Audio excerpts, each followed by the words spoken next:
এই লোকগুলা যেভাবে কোম্পানির সাথে কথা বলে মালয়েশিয়া বাইর করে দেন, আর না হইলে দেশে নিয়ে যান। সবাই খুব কষ্টে আছে, খানা দানা খাইতে পারতেছে না, ঘুমানোর কোনো জায়গা নাই, সব কিছু করে রয়েছে। মানুষগুলো অসুস্থ হয়ে পড়তে আছে। কেউ আমার ভাই, কেউ আপনার ভাই ব্রাদার, সবাই এরকমই। সবার কাছে আমার অনুরোধ রইল, এই লোকগুলা যেভাবে হইলে মালয়েশিয়া বাইরে দেন, এয়ারপোর্ট পাস করেন, আর না হইলে বাংলাদেশে নিয়ে যান। এম্বাসি আলার কাছে, সব এম্বাসি আলার বাংলাদেশে সবার কাছে অনুরোধ রইল।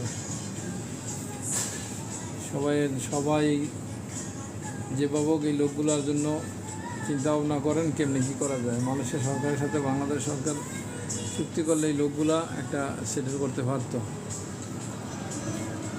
বাংলাদেশের প্রধানমন্ত্রী শেখ হাসিনার কাছে অনুরোধ রইল, আপনি যেভাবে মালয়েশিয়া সরকারের লাগে সরাসরি বৈঠক করেন, বৈঠক করে এটা যে কোনোভাবে